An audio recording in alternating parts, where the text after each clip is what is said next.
Hi friends, it's Deanna Williston from Our Blooming Catholic Life. Well, is it blooming right now?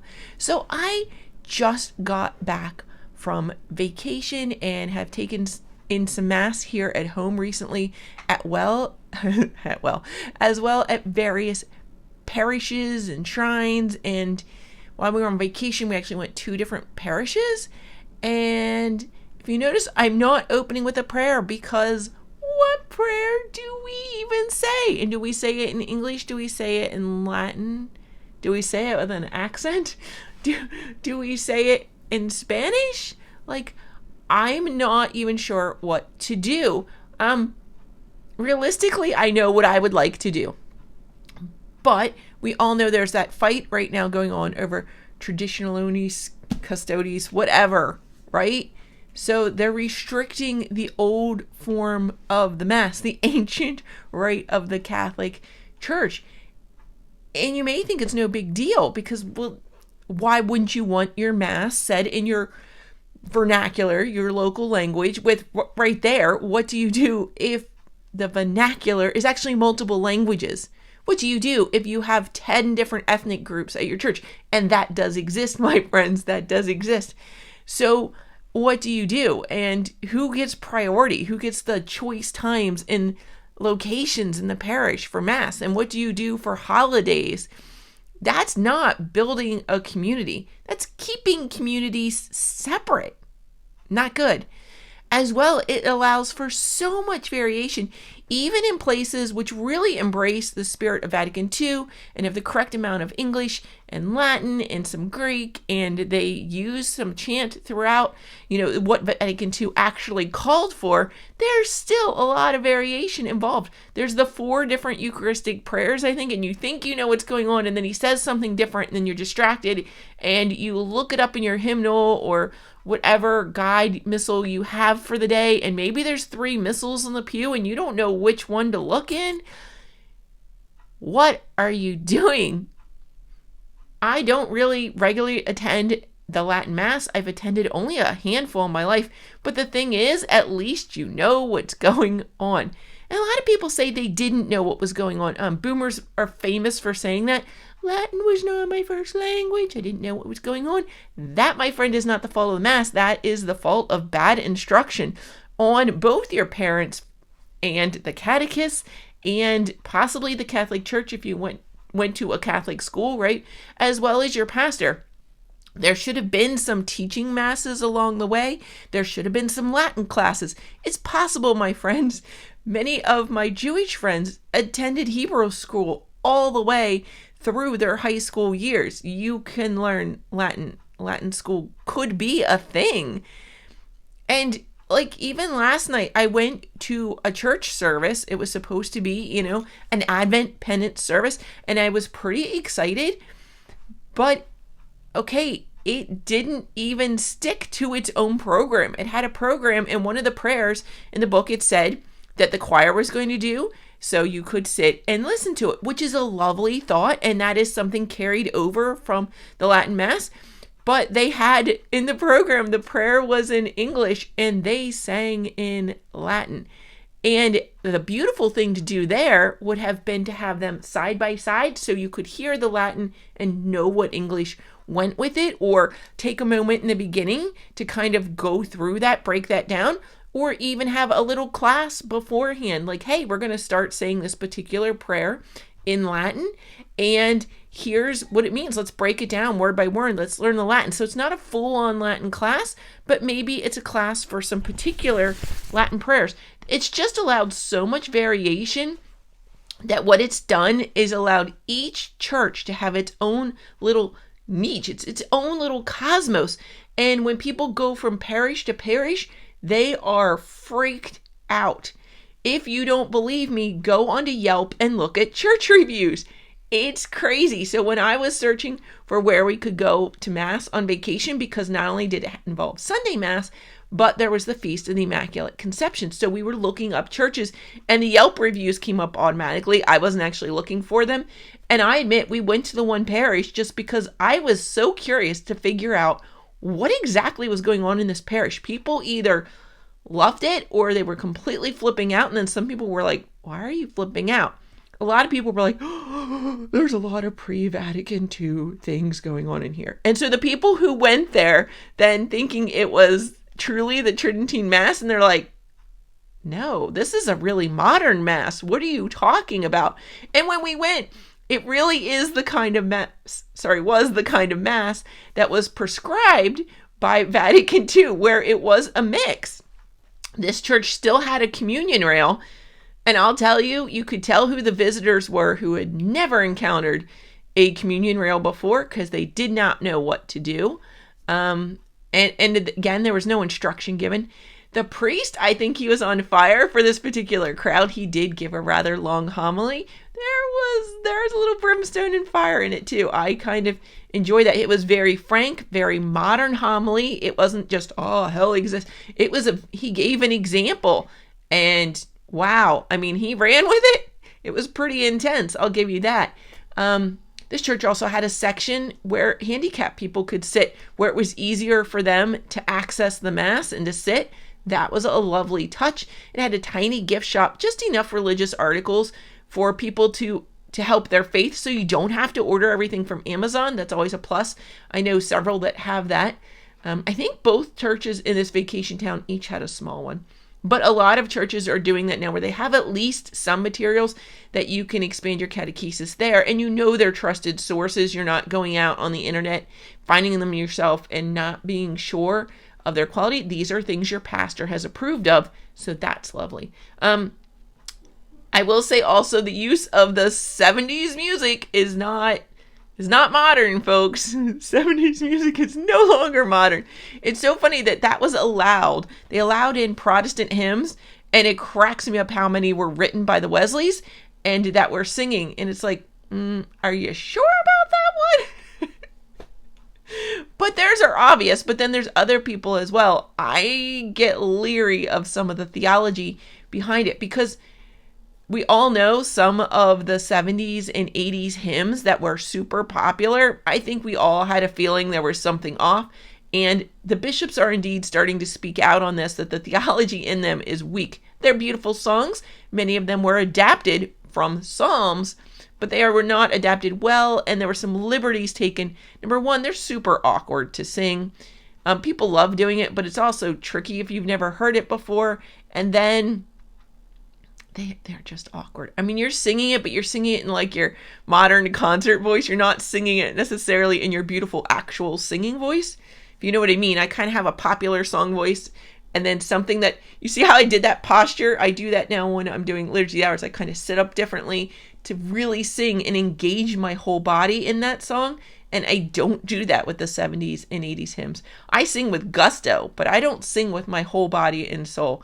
It's a completely different experience. So they had a lot of 70s music at the one church. And then during communion, when we were using the communion rail, surprise, Tantum Ergo and the Divine Mercy Chaplet came out. This Mass was such a hodgepodge. It was kind of a beautiful mess. It did crack me up. But I can see why it's confusing to people. And when you're in a Mass like that, okay, that really small microcosm of that particular parish probably loves it. They think they've done the perfect thing, but any guests or visitors are so thrown off by your mechanics being a hodgepodge, a cafeteria style of, it's kind of like those kids' books where you mix and match things.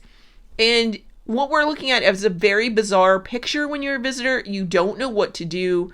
It's awkward. You don't know what you're doing, and you get so caught up in the mechanics, it can be really hard to focus on God in that moment.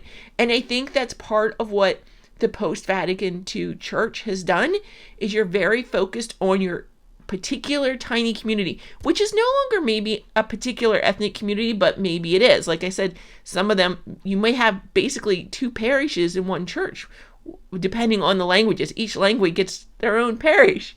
That's not good. And we've seen that happen in many churches that focused on that.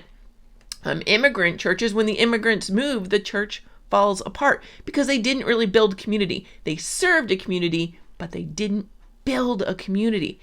And that is something the Latin Mass did. It gave us a universal language, a universal way to worship that did unite us. It didn't matter what country you were from. It didn't matter what language you spoke. It didn't matter. We were all one, and that's the beauty of it. Another thing that really stood out was when we were in line for confession one of the times, I was looking at the provided little booklet, and it did have an act of contrition in here. Now, I really like they provided prayer. So they provided a prayer for a good confession, an act of contrition, Our Father, Hail Mary, and Glory Be. The last three, because they are the most common penances probably given. But there was also a litany of humility. I thought those prayers were going to be awesome. And then I got to reading the act of contrition. And somebody in line told me what they're teaching the kids now is even shorter than this. So here's the one that we had. Oh my God, I'm heartily sorry for having offended you, and I detest all my sins because of your just punishments. But most of all because they offend you, my God, who are all good and deserving of all my love. I firmly resolve with the help of your grace to sin no more and to avoid the near occasions of sin. Amen. And that sort of sounds like the one I know, but where's heaven and hell in there? Oh, they are your just punishments. I don't know that we should take that language and change that, because we mourn the loss of heaven and the reality of hell. Like, let's be legit what those punishments are. Let's not beat around the bush. So I didn't like that was taken out, but otherwise that pretty much is the act of contrition that I usually use. I don't know about you, but again, why so much variation? This is a sacrament. It should be one thing. And if people don't understand it, that's okay. You can teach on it. Have a class, a teaching mode. Hey, a little confession refresher. That would be fine. That could be really fun. You could even do that at one of if you're starting to have church festivals again or picnics, have a little booth and be like, hey, let's learn some prayers in Latin booth. Why not? Could there be prizes for whose Latin is best? Maybe you have to write them out, and whose Latin is best could get a thing. Or maybe you pop the darts and find out if you've got it right. You could be really creative with this. Latin is not even a dead language, and it's the Vatican that's keeping it alive, and them also that's saying that it's dying. Because I say at the Vatican website, a lot of documents are in Latin, and they are actually defining new words as they come out. And another aspect of this whole thing is our little breviary, the modern breviary. My number one videos down by far are which office do we pray? And I have, besides that breviary I just showed you, I have these three sitting within my hot little hands. I think this is the modern little office of the Blessed Virgin Mary. One of the benefits of this is the hymns that are in here. There's only a few hymns in here. They are tricky. There's one, O Mary of all women. I can sing that to the Church's One Foundation or All Glory, Praise, and Honor. It doesn't really tell you. Some give you the melody and some don't, so you don't know how to sing them. And this one, remember, had or. You could choose. It was like a choose your own adventure, so it's not easy to say in a group. So I think this modern one, a lot of people avoid unless you have to sit down and come out with a system for everybody to be praying it. That can be very awkward. The Little Office of Baltimore is also, remember, kind of a choose your own adventure. Great for private prayer. Not so great for group unless you sit down and say, well, I'm going to be using the propers for this day. And that's really no problem. You would just have to discuss it ahead of time. If you pick a leader ahead of time for that day, that would be easy to do. Now, when we get down to the Little Office of the Blessed Virgin Mary with the Office of the Dead, this one or the other one that I use, the blue one that you can get from EWTN, the one from EWTN actually has the music in it. This one has the hymns, but not the music notes. The chant isn't in here. So the benefit of that is it's classic music. It is why I think people are so drawn in this day and age to the traditional Little Office of the Blessed Virgin Mary and saying it in Latin. Although both those books I just mentioned have it in Latin and English. And their English translations differ slightly. Again, why the Latin is better, because when you're saying it in a group, people may know one or the other, and it's going to get awkward. It's just a word here or there, but when you're reciting it together, it is awkward. Why not say it in Latin? And the hymns are in here as well, but they don't give you even the tune. So the other one, it's upstairs. You can get it from EWTN, has the music in it. And I think that's why people are attracted to it. You can learn to sing the whole thing in Latin. Victoria Brandt, our friend, now I'm going to panic. Is it Victoria or Veronica? I literally do that every time. I have a great niece, Victoria, and so I'm always throwing her name out now. Pray for her, by the way. And so I think that's why people are attracted to that and are flocking to her. She has classes on how to sing it. They're so cheap. It's ridiculously cheap. It's all online. You can download it on your phone. As well as she has a lot of free videos here on YouTube. Pretty sure it's Veronica. I apologize. I do it every time. And it is easy. It is universal. We learn it. We sing it together. You see her kids in the videos. They walk in the room and just start singing along. Like they can. And they know it. And they understand it because they've been taught it from the moment they were born. I don't know if it's all of them. But they've been taught it. So it's very easy. She did not grow up, I think, with the Latin Mass. She tells that story in my interview with her. But she was able to learn it. And that's what I don't understand. If you want a universal church, let's go back to using a common language. I think in the 70s, I read somewhere they experimented with some fake universal created language. Hello, we have Latin. It's the basis for like half the languages in the world. Except for the really tiny ones if you're going by number of speakers. So, like what? Why would we not just use Latin? And yes, Asian languages are from a different root and they're harder. But again, they can learn Latin. It would unite us. And if that is your purpose, is to unite people, then let's find a way to unite people. Saying that the modern form of the Mass is going to unite people when it's different everywhere you go. I even have a church near me that, depending on which Sunday you go, the first Sunday, the second Sunday, the third Sunday, or the fourth Sunday, it's a different form of the Mass. By form, I mean they're going to use a different Eucharistic prayer probably. There's a different kind of music. It could be an organist. It could be a small choir. It could be a piano. Like, it's different every Sunday because they're trying to meet everyone's needs. And we all know how that goes. When you try and meet everyone's needs in such a crazy broad way, you end up meeting the needs of no one. And you're not going to make anyone happy in the end when you do that. They're still going to protest the other ones that aren't right. So if you want to unify us, unify us. We have one God. Let's have one language. Let's have one church.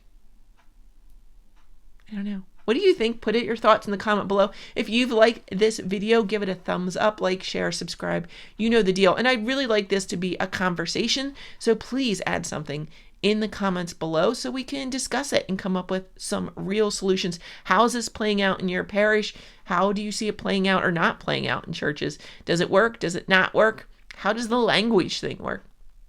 I don't know. I think the direction that we're currently going to address it is not going to work. You see every day there's another community being excluded instead of included. And that's the wrong direction. That's really the wrong direction. So we need to come up with some real solutions. That's the only way to fight it. Prayer and find a real solution. If you're not offering an alternative, they're going to keep on their path because they are sure it's working. I don't know why, but they're sure it's working. It's not working, but we need to come up with some real alternatives and start implementing them. It's the only way to unify ourselves is to actively seek unification. And so, I've been trying to learn Korean and Spanish and Latin, work on all of them. And I'm doing it not for prayer, but for communication on a personal level. And I do think there's value in that. I think there's value in us all worshiping together in the same language and knowing one language. But I also think we should be making that effort for personal communication, learning that person's native language. I think it's not an either or. I think we should all be worshiping in one language. Yes. But for teaching And for personal communication, absolutely use a native language. Use both. If you can access both, use both. Sorry. God bless you, friends. In the name of the in nomine Patris, Filii, Spiritus Sancti. Amen.